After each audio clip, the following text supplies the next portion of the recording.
I want to read a little bit more from Native American Art by Robin Langley Summer.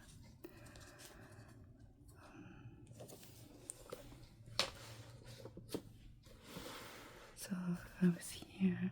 I don't know if I read the caption, but this was right, which is this one here.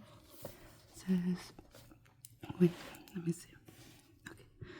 A portrait of Chief Joseph of the Nez Perce taken in the early part of this century by Edward S. Curtis shows the full regalia of a Plains chief.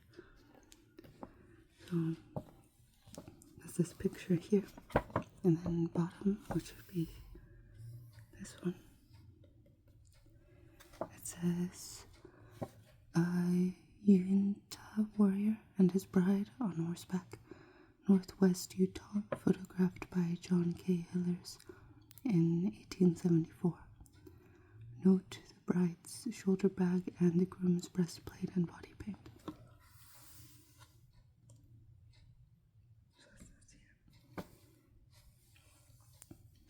Okay, so I'm going to continue reading here. I'm going to just take this off. Okay.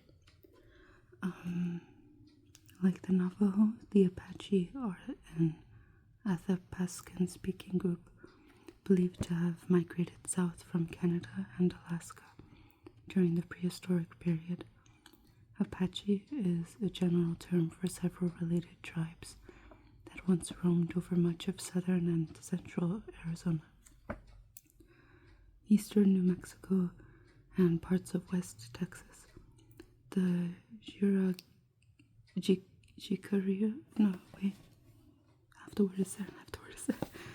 Jicarilla in northern New Mexico were much influenced by the Plains tribes, including the Ute as seen in their elaborately beaded leather garments.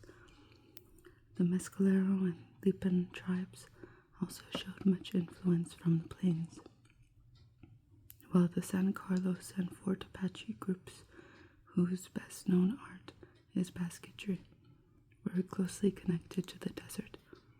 The principal religious celebration is the mountain spirit dance, in which the male dancers wear elaborate slate crowns above cloth or leather hoods. Other Apache artifacts include rawhide playing cards modeled on the playing cards introduced by the Spanish, painted leather bags and fetishes, cut leather saddlebags, and painted deer skins depicting tribal history and mythology. The Indian peoples of California and the Great Basin between the Rocky Mountains and the east and the Sierra Nevada of the west, and including the deserts of Utah, Nevada, and southern Oregon, shared many cultural traits. Theirs was primarily a subsistence economy based on acorn and seed gathering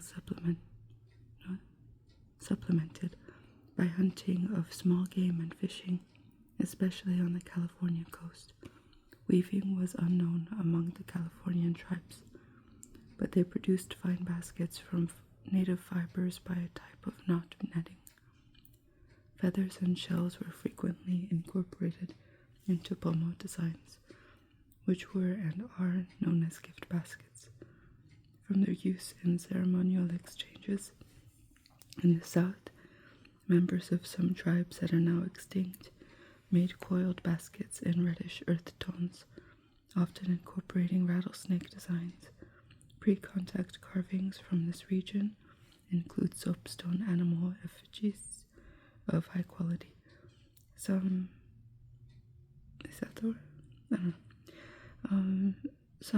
inset with shell beads and sandstone bowls. Southwestern influences were seen in simple sand paintings made for male puberty ceremonies, which involved the use of the narcotic called Jimson weed. I'm gonna get some coffee. I feel kind of sleepy. Okay. Central California tribes produced no pottery and little woodwork, but elegant baskets are still made in this region, using both the coiled technique of the south and the twined techniques of the northern part of the state, which was influenced by Pacific Northwest tribes. Here, plank houses, dugout canoes, rod and slate armor, and basketry hats were produced, as well as baskets. The Yurok and Karok were well known for their variously shaped baskets, with knobbed lids, some decorated with yellow porcupine quills and maidenhair fern stems. Elk antler carvings of fine quality are also characteristic of this region. Some northern and interior tribes had almost no white contact until the gold rush of 1849, and maintained their aboriginal way of life into the 20th century. In fact, an Indian who had never seen a white person and who was still making stone arrow points was found in California as late as 1911. Similarly, the scattered groups of Paiute and Shoshone lived in the basin area maintained a relatively primitive way of life. Basin groups lived in simple brush shelters and produced a limited number of tanned hides and beaded baskets or bottles like those made by the Paiute. The ghost dance religion was originated by the Paiute prophet Wovoka on the Pyramid Lake Reservation at Dixon, Nevada in 1889.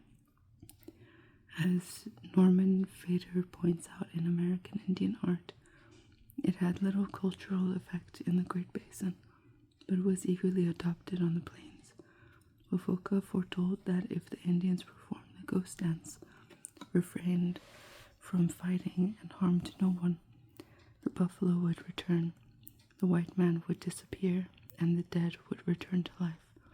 Among the Sioux, Cheyenne, Kiowa, and Arapaho, specially painted shirts were designed for the dance and believed to be impervious to bullets.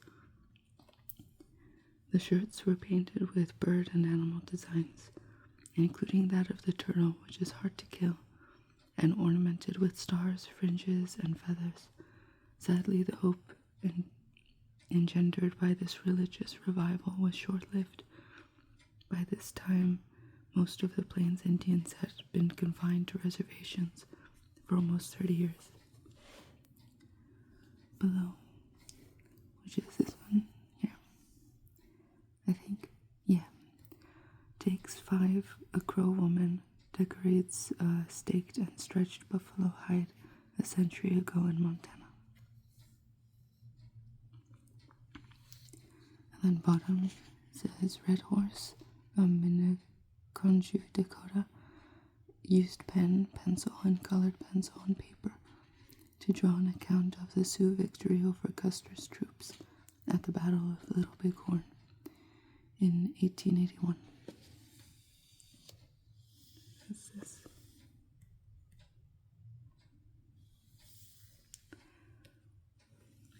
Oh, I was here.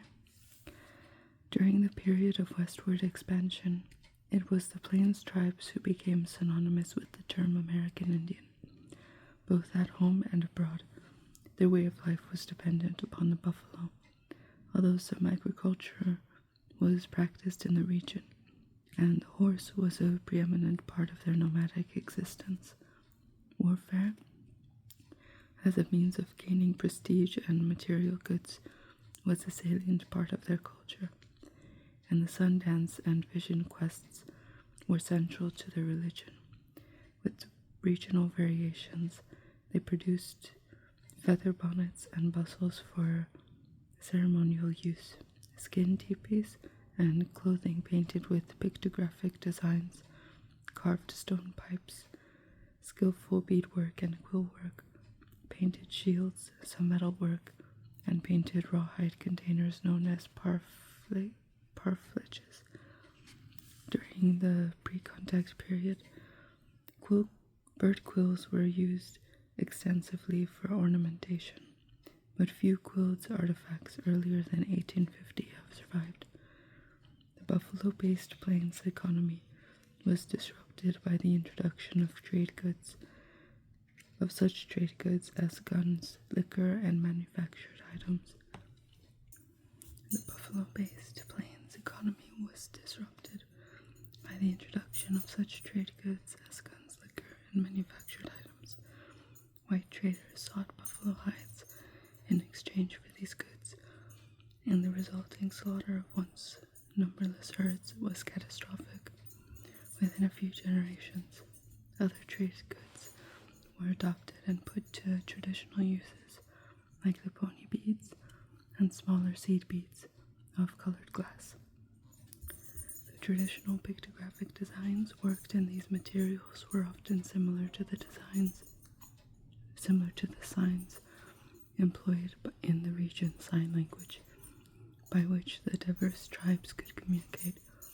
Similarly, buffalo robes were painted as a record of tribal history, like the famous winter count robes. Young men of the plains tribes sought their guardian spirits in vision quests and bore emblems that invoked the power of their totemic animals, such as bear claw necklaces, hawk feather war flags. They also adapted such trade goods as tubular hair pipes, introduced as hair ornaments, to other purposes like the production of breastplates fringed with leather. The designs painted on teepee covers and liners might be historic, symbolic, or dictated by visions. Much historic pictography recorded battles with other tribes and later with the U.S. Military. Indian participants at the Battle of Little Bighorn, including Sioux Chief Red Horse, made pictographic records of the engagement, showing captured horses wearing military saddles and slain tribesmen who were readily identifiable by details of their dress and war paint. Signatures, too, were pictographic. The sign of a running antelope identified a Sioux chief who waged war on the Arikara for 20 years during the mid-19th century. In general, the older historic artworks, like those of the Paleo-Indians, depicted both humans and animals. As stick figures, dashes or hooks stood for feet and hooves. Gradually, a more naturalistic style evolved. On the northern plains, this took the form of solidly colored silhouettes without internal detail. The Central Plains tribes moved towards simple outline drawings with considerable detail. Southern Plains peoples, including the Kiowa and Comanche, painted hides with bordered hourglass designs. The Kiowa eventually developed a style that included the use of perspective and minute detail. Painted shields, like ritual shirts, were considered medicine for their bearers. Most shield designs were dictated by visions. Often the form was cut with the thick skin of a bison's neck and shrunk to a convex shape. This rawhide circle was usually fitted with a painted buckskin, sometimes muslin cover. The Crow Indians produced many shields, most of which show an animal in the profile with rows of zigzags representing bullets. The Cheyenne made a special type of shield, in which cross-hatched lacing took the place of rawhide. Clearly it was designed as a form of magical protection rather than a defense against arrows or bullets. Oh, that's a big picture. Where's the caption? Okay, left. A fancy dancer at the Kinehut Rendezvous and Native American Festival at Hatter Meadows State Park, Connecticut. That's this here. And then there's a second picture below left. The costume of this dancer at the Salish Kootenai powwow in Montana includes a bald eagle head dance, wand, and an American flag. And then there's this one here.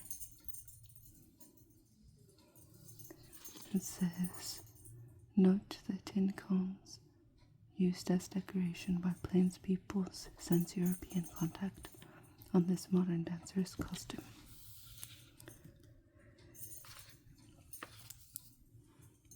Ceremonial rattles, burden straps, and lacing thongs.